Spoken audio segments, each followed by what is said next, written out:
Recently, I was shocked to learn that there had been a significant fire at Evertrust Company, where my husband, Richard, works. At that moment, I felt as if I had been struck on the head. Overwhelmed with concern, I immediately called Richard, fervently hoping he was safe. The phone rang, and when I finally heard his voice answering, my relief was immense. Excitedly, I asked, "Richard, where are you? Are you safe?" My voice was louder than I intended due to my anxiety and relief. However, Richard seemed annoyed by my loud tone and curtly responded, "What's the matter with you? You're talking so loud. I'm at work. Don't call me while I'm working," before abruptly hanging up. Although he didn't seem to be involved in the fire, his reaction was oddly dismissive. My name is Sarah. I'm 35 years old, and nursing is a significant part of my life. I got married to Richard 4 years ago when I was 30, just as I was nearing the end of my 20s. We met through a mutual acquaintance and quickly connected, leading to a blissful marriage, and we've been living in company housing provided by his employer. 4 years into our marriage, we haven't had children yet, but I'm hopeful about building a happy family with Richard. While he can be self-centered, he's generally a kind and loving man who makes me feel secure. However, lately he seems overly preoccupied with work, often bringing tasks home even on his days off, which leaves him visibly exhausted. Richard's detachment extends to our evenings together. After dinner, he often sits on the sofa, ostensibly watching TV, but he's mostly engrossed in his phone, using the television merely as background noise. When I attempt to engage him in conversation, his responses are minimal, usually just a yeah or an oh, making me wonder if I've done something to upset him. This recent shift in his behavior is puzzling and somewhat concerning to me. Choosing to believe that Richard was just overwhelmed by his demanding job, I decided to do my part in making things a bit easier for him. If he was indeed that exhausted, I figured I could at least ensure he had a warm lunch and a hearty dinner waiting for him every day. I made sure each meal was nutritious and balanced to help him through his long days. Then, an unexpected change threw a wrench in our routine. The day before, a colleague called asking if I could swap my night shift for a day shift. This sudden change meant I'd be home in the evenings, so I planned to inform Richard. However, amid the hustle of the new shift, I only managed to email him about the switch on the day itself. I told him not to worry about dinner as I'd prepare it once I was home. But strangely, I didn't receive any response from him. I thought he must have been swamped at work, so I focused on my duties. Even after my shift ended, there was still no word from him. This was unusual because Richard typically replied promptly to my messages during his breaks, often using emojis to keep the tone light. But this time, he only read my message and didn't reply. I wondered if he was just buried under work, or if this was a sign of something more concerning, a shift that sometimes happens after years of marriage. Feeling a bit down, I stopped at the supermarket on my way home. Despite the cold weather, I was determined to make a warm, one-pot meal for us. I picked up all the necessary ingredients and prepared them, ready to start cooking as soon as Richard walked through the door. However, he didn't come home at his usual time of 6 p.m. The hours ticked by, and it was already 9 p.m. by the time he arrived. As he entered, I greeted him, trying to keep the mood light. "Welcome back, you're home late? Did you have to do some overtime work?" My voice carried a mix of relief and concern, hoping for a simple explanation. "Yeah, but did you have to suddenly switch to the day shift?" Richard asked as he entered the kitchen. Yes, a coworker had an emergency, and I was a bit late in telling you about the change," I explained, feeling the tension between us. "I see. I guess you couldn't help it," Richard replied, his voice tinged with frustration. "But it's a bit annoying that you only told me today. I might have made plans to go out for a drink or something." "You're right. I'm sorry," I responded, turning on the stove to heat the pot. "Oh, you haven't eaten yet?"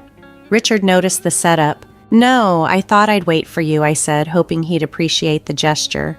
"Well, thanks, but next time you don't have to wait for me," he said. His words stung a bit. I had hoped for a cozy evening together. I sighed quietly as I waited for the hot pot to boil. Once it started to simmer, I served Richard's portion and then mine. I was famished after waiting all evening for him. The hot pot was delicious, and I began to enjoy it, savoring each bite. Then I noticed that Richard wasn't eating much. "What's wrong? You don't seem to be eating much," I remarked. "Oh, yes," he muttered, seeming distracted. Then he admitted I worked late and a junior colleague bought me a rice bowl at work, so I'm not hungry. Okay, but you should have told me that before," I said, feeling a mix of disappointment and frustration. "I mean, you could have sent a quick message before I started cooking." I think Richard realized I was upset because he quickly suggested, "Okay, then put all my portions in the fridge. I'll eat it tomorrow morning." He tried to lighten the mood, but the atmosphere was already strained. After a few minutes of silence, Richard got up from the couch and suddenly announced, "I'm going for a walk." That was unusual. His abrupt decision to leave the house after such an interaction left me pondering what was going on with him lately. When I expressed my concern about his sudden desire for a walk, Richard explained, "I haven't been getting enough exercise lately, and with all the late work hours, I just need a change of pace." He began preparing to head out, and I was left feeling a bit hollow, sitting alone at the dining table with the hot pot in front of me. Eventually, I decided to put my portion in the fridge, feeling slightly overfed and realizing that Richard and I hadn't spent much quality time together lately. I suggested joining him for a walk, hoping it might give us a chance to reconnect. However, Richard declined my offer, saying, "It's not good for you to move around right after eating. Besides, I need to take a long walk alone tonight." With that, he left the house by himself. His behavior struck me as odd. So driven by a gut feeling, I discreetly followed him from a distance. Despite the cool evening air, Richard walked with an unusual pep in his step.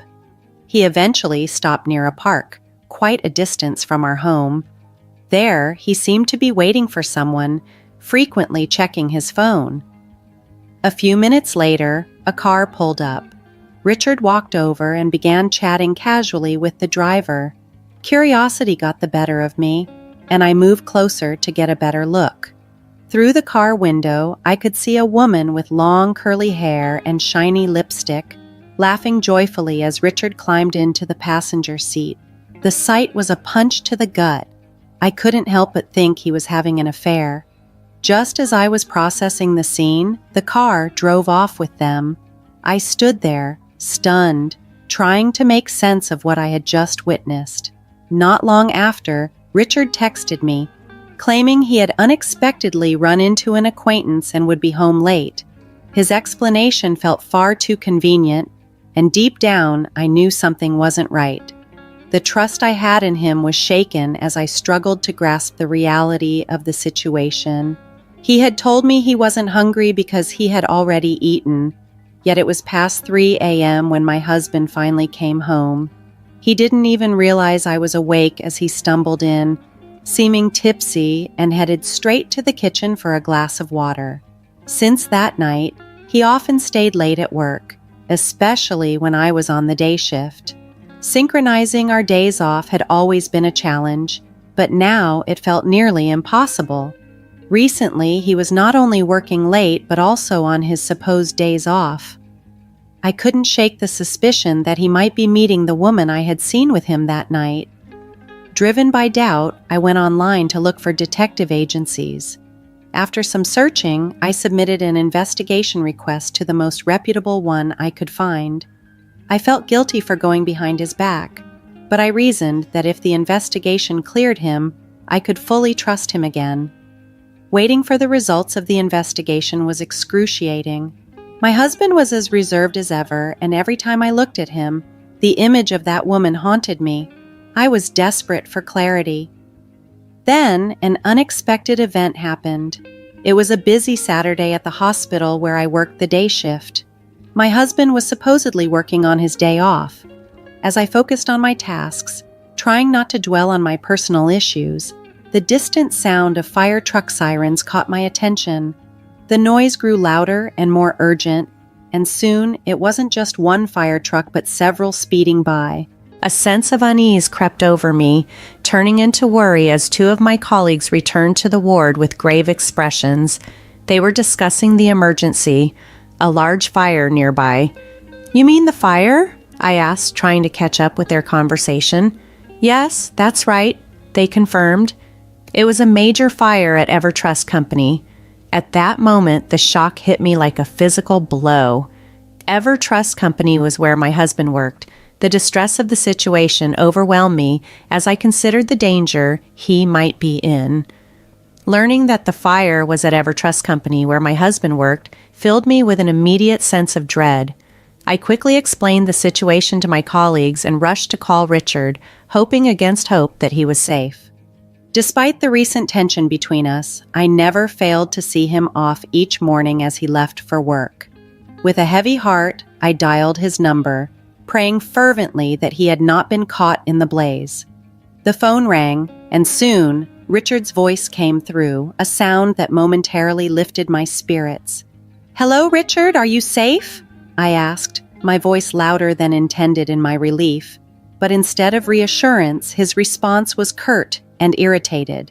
"What's the matter with you? You're talking so loud. I'm at work. Don't call me while I'm working." And then the call was abruptly ended.